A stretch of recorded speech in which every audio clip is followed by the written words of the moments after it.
அனைவருக்கும் வணக்கம். 10ஆம் வகுப்பு தமிழ்ல எப்படி அதிக மார்க் எடுக்கிறது அப்படின்றதுக்கான ஒரு 5 டிப்ஸ் அப்படின்றத சொல்ல போறேன். ஃபர்ஸ்ட் நமக்கு தெளிவான கையெழுத்து அப்படின்றது இருக்கும். நம்மளுடைய ஹேண்ட் ரைட்டிங் வந்து சரியா இல்லை அப்படின்னாலே அதுவே வந்து நமக்கு மார்க் குறைக்கிறதுக்கான வாய்ப்பு அப்படின்றது இருக்கு.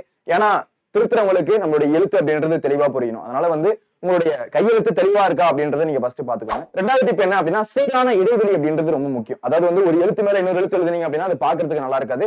அதனால ஒவ்வொரு வார்த்தைக்கு தனித்தனியா வந்து ஒரு இடைவெளி இருந்துச்சு அப்படின்னா அது சூப்பரா இருக்கும். மூணாவது டிப் என்ன அப்படின்னா அடிக்கோடிடல். அதாவது அடிக்கோடிடல் அப்படின்னா ஒரு வார்த்தைக்கும் ஒரு முக்கியமான பாயிண்ட் எழுதுறீங்க அப்படின்னா அதுக்கு கீழே ஒரு சிங்கிள் கோடு போட்டீங்க அப்படின்னா பாக்குறதுக்கு நீட்டா இருக்கும். அது மூலமா மார்க் இன்க்ரீஸ் ஆகிறதுக்கான வாய்ப்பு அப்படின்றது இருக்கு. அதனால வந்து ஒரு அடிக்கோடிடல் அப்படின்றது கண்டிப்பா போடணும். அதுக்கடுத்து வரிசையாக எழுதல். ஃபர்ஸ்ட் நீங்க வந்து 1 மார்க் எழுதிட்டு அதுக்கப்புறம் 2 மார்க், அதுக்கப்புறம் 5 மார்க், அதுக்கப்புறம் 8 மார்க் எழுதும்போது பார்க்க நீட்டா இருக்கும். நீங்க ஷஃபிள் பண்ணி எழுதும்போது பாக்குறதுக்கு நீட்டா இருக்காது, திருத்தவங்களுக்கு கஷ்டமா இருக்கும். அதனால இந்த மெத்தட் எழுதுனீங்க அப்படின்னா உங்களுக்கு ரொம்ப யூஸ்ஃபுல்லா இருக்கும். கடைசி டிப் என்ன அப்படின்னா எழுதும்போது எல்லாத்தையும் எழுதி முடிச்சிட்டோமா அப்படின்றத செக் பண்ணணும். ஏதாச்சும் ஒரு கேள்வி விட்டுட்டோம் அப்படின்னா மறுபடியும் அதை வந்து எடுத்து எழுதிக்கலாம். அதனால இந்த ஒரு 5 டிப் அப்படின்றத ஃபாலோ பண்ணீங்க அப்படின்னா கண்டிப்பா வரக்கூடிய 10ஆம் வகுப்பு தமிழ்ல உங்களுடைய மார்க் அப்படின்றது இன்க்ரீஸ் ஆகும். இது போன்ற யூஸ்ஃபுல்லான வீடியோஸ்க்கு நம்ம சேனலை ஃபாலோவும் சப்ஸ்கிரைப் பண்ணுங்க. நன்றி, வணக்கம்.